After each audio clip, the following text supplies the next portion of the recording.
Assalamualaikum warahmatullahi wabarakatuh. Ketemu lagi di sesi keempat untuk mata kuliah kuliner dietetik. Pada kesempatan kali ini saya akan menyampaikan tentang teknik terbaru dalam dunia kuliner, yaitu molekular gastronomi. Molekular gastronomi adalah ilmu yang mempelajari tentang makanan, cara memasak, dan cara menikmati makanan. Istilah lain yang digunakan untuk menyebut molekular gastronomi adalah molecular cuisine, modern cuisine, atau kadang juga disebut dengan scientifically based cooking. Ilmu ini mempelajari aspek kimia dan fisika dalam proses memasak dan bertujuan untuk menjelaskan perubahan yang terjadi selama proses pemasakan. Dengan memahami ilmu bahan makanan di dalam proses pemasakan, molekular gastronomi dapat menerangkan mengapa beberapa resep itu gagal dan lainnya berhasil ketika bahan makanan dan teknik yang digunakan sudah dilakukan dengan optimal. Nah, sebelum kita masuk ke materi, kita lihat dulu ya sekilas tentang dapur molekuler gastronomi. Seperti apa sih dapurnya?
Oke, itu tadi ya tentang dapur molekular gastronomi. Jadi di situ ada beberapa contoh masakan yang diolah dengan teknik molekular gastronomi. Cukup menarik ya karena mereka menggunakan bahan-bahan dan juga peralatan memasak yang tidak seperti biasanya. Mirip seperti dapur, tapi dapur yang dikolaborasi dengan laboratorium. Nah, oleh karena itu, mari kita pelajari molekular gastronomi supaya kita bisa berinovasi membuat suatu masakan yang tidak seperti biasanya, inovatif dan menarik. Nah, kita bahas dulu tentang sejarahnya. Jadi, penginisiasi dari molekular gastronomi ini adalah Hervé Thys, seorang fisikawan Prancis. Dulunya, Pak Thys ini mengalami kegagalan saat membuat kue souffle dan kemudian dia sadar bahwa memasak itu sebenarnya sama dengan sains. Jadi ada ilmu yang bisa dipelajari di balik proses memasak.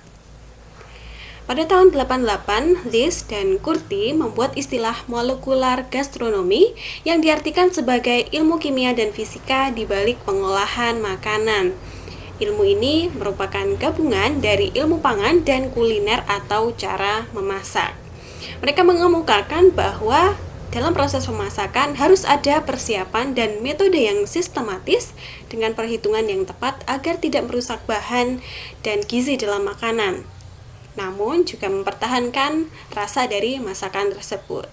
Thys dibantu oleh Curti, seorang fisikawan Royal Society yang terkenal dengan pembangunan laboratoriumnya yang bersuhu 1 mikrokelvin. Dalam molekular gastronomi dikenal 3 aspek, yaitu teknik, artistik, dan sosial.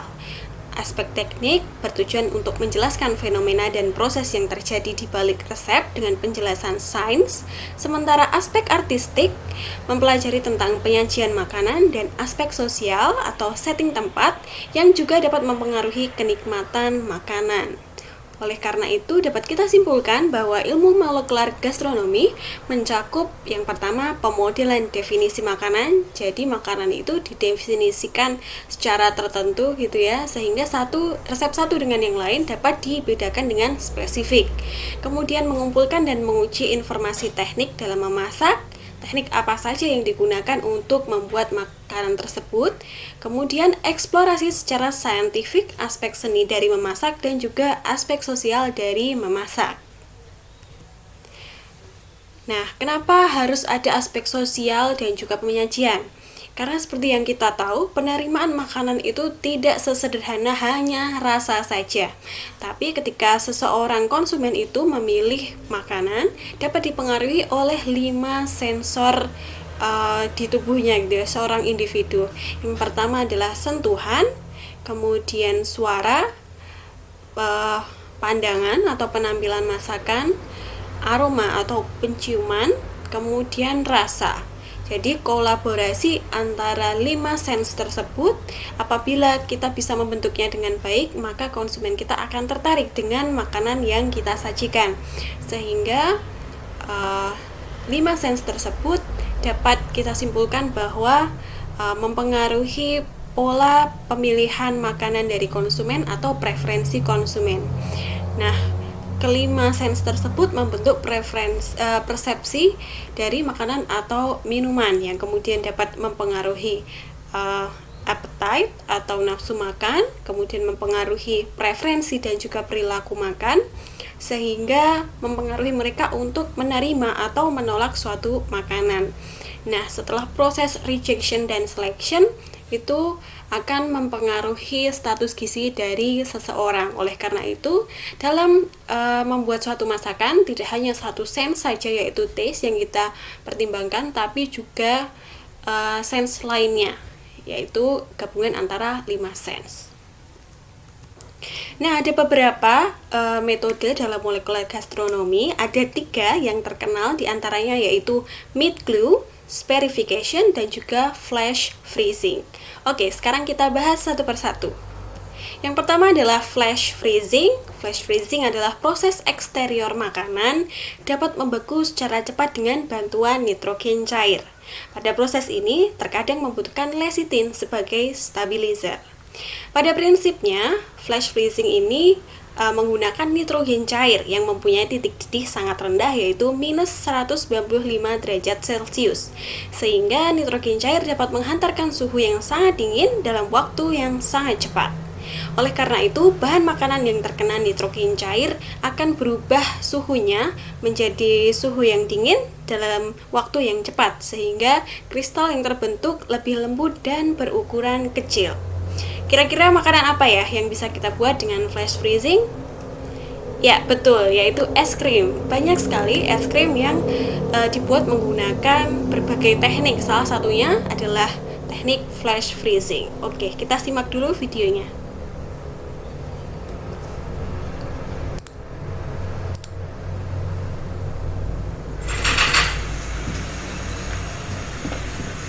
Nitrogen at 78% of the air increase, so it's perfectly safe. It is going to be loud and foggy. Excellent. So here we go.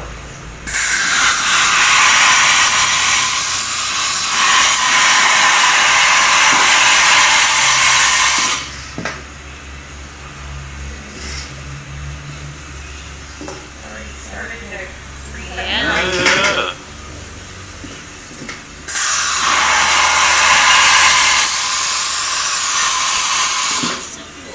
Yeah. Anything that freezes in the bowl, any of the cream, there's cold water bath underneath. Step on that and that cream up. So 99% because Rick does the health department won't let you like the bowl. Really? What not? They really know how to spoil a party, don't they? You want a topping on yours? No, thank Marshmallow cream or anything? you. Do you have any fresh berries?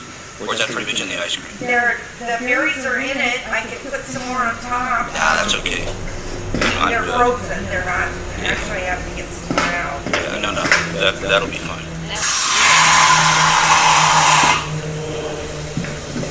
Ya, seharusnya dalam penggunaan nitrogen cair sebaiknya tangan itu terlindung ya. Jadi jangan tangan kosong tapi terlindungi oleh sarung tangan.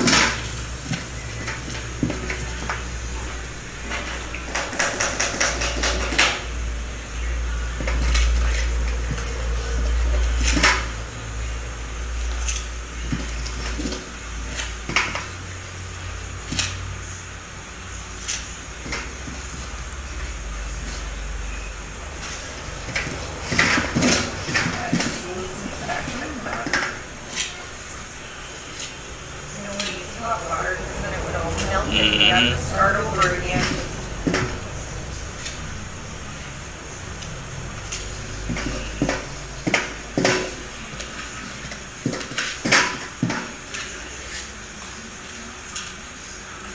Ya, itu tadi ya, pembuatan es krim dengan menggunakan flash freezing. Jadi hasil akhirnya seperti es krim biasa tapi lebih kristalnya lebih lembut, jadi kayak terlihat lebih creamy gitu. Jadi mirip seperti gelato.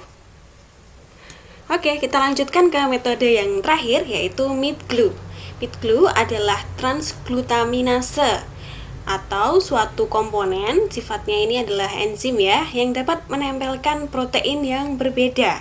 Jadi transglutaminase digunakan dalam molekular gastronomi untuk membentuk tekstur berbeda dengan rasa yang sama. Jadi biasanya transglutaminase ini digunakan untuk membentuk makanan yang unik. Nah, salah satu British chef yaitu Blumenthal adalah chef pertama yang mengenalkan transglutaminase untuk teknik pemasakan baru. Teknik ini pada prinsipnya adalah menggabungkan asam amino, lisin, dan glutamin untuk membuat suatu makanan dengan menggunakan enzim transglutaminase. Enzim ini diisolasi dari Streptomyces muparensis. Ini adalah contoh beberapa makanan yang dibuat menggunakan transglutaminase. Untuk lebih lengkapnya kita lihat video lagi ya.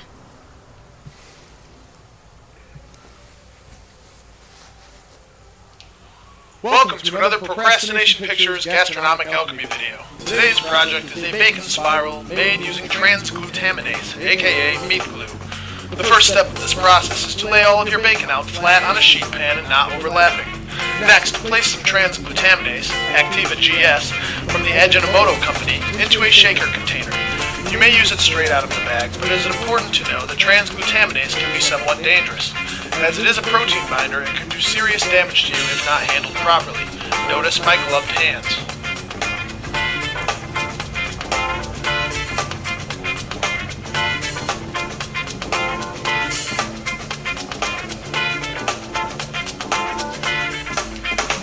Shake the transglutaminase onto one side of the bacon generously and spread evenly over the bacon. Refill the shaker if necessary.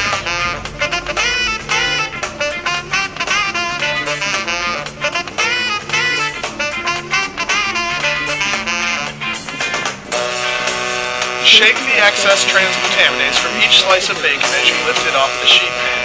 Begin by rolling the first piece of bacon around itself into a cylindrical-shaped object. Then continue this pattern, wrapping each piece of bacon around the last until you are finished.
I rubbed a little of the transglutaminase from the sheet pan into the outside of my bacon roll to aid in the adhesion of the outside seams to it. Once you are finished, either wrap the bacon tightly in plastic wrap, as I do, or for an even denser and probably neater spiral, use a vacuum sealer to seal this bacon roll tightly. place it in the refrigerator for at least 6 hours to overnight.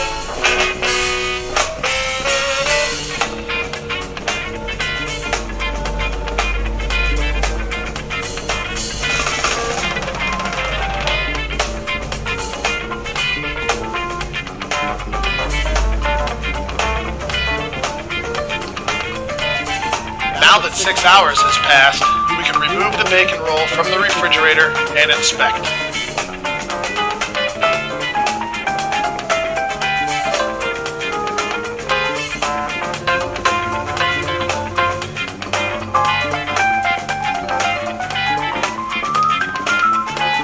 Now this is pretty amazing. It is solid like a beef tenderloin. Notice the outside seam of the last piece of bacon and how I can't even lift it off of the previous layer of bacon. Jadi ini semua dagingnya menempel ya. Now, begin slicing and inspect your beautiful spirals.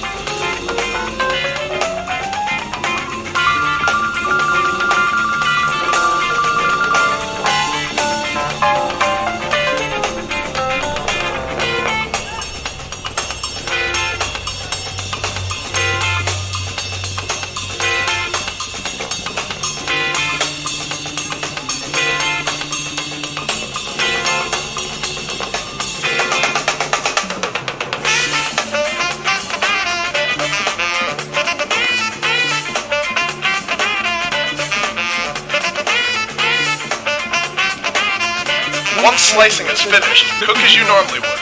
I suggest after attempting this that you utilize a cast iron fry pan or something metal and heavy to keep your bacon spirals from curling into bacon cups. They do not cook as evenly. Now that the bacon is done, we can assemble our finished product, and that is this amazing burger. On the seasoned burger patty, we have placed the bacon tomato jam, fresh homemade mozzarella, that's another set of videos, and the bacon spiral. Then we put it all on a delicious jalapeno white cheddar roll. Yum! Ya, itu tadi contoh penggunaan transglutaminase untuk membuat bacon spirals. Bisa juga digunakan untuk membentuk jenis masakan lainnya ya, bisa cordon bleu, bisa sirloin fillet dan lain sebagainya. Jadi tergantung dengan kemauan atau menu yang dibuat oleh chef.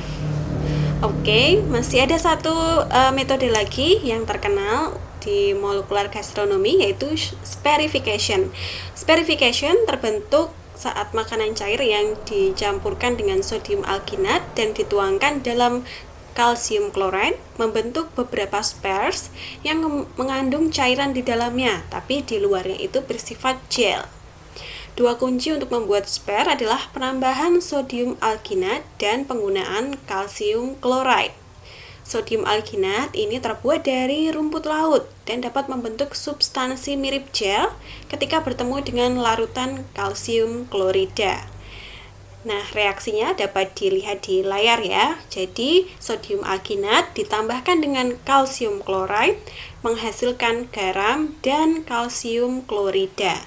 Jadi, ketika dua senyawa tersebut kontak, alginat melekat pada kalsium membentuk kalsium alginat yang bersifat gel di permukaannya. Oke, lebih lengkapnya kita lihat video berikut ini.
Oke, itu tadi ya contoh pembuatan sperification untuk mengganti kaviar. Jadi, ini bisa diaplikasikan untuk orang-orang yang vegetarian untuk mengganti kaviar atau telur ikan itu bisa diganti dengan seperti ini ya, jus atau minuman yang kemudian dibuat menjadi spare gitu.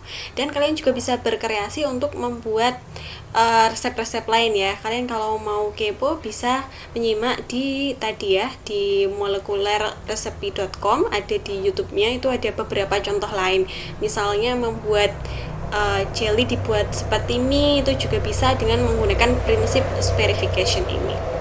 Oke, itu dulu ya materi untuk di video kali ini. Selanjutnya besok akan saya teruskan dengan materi perkembangan molekuler gastronomi di beberapa negara dan juga penjelasan untuk tugas akhir. Baik, segitu dulu untuk video kali ini. Saya akhiri. Wassalamualaikum warahmatullahi wabarakatuh.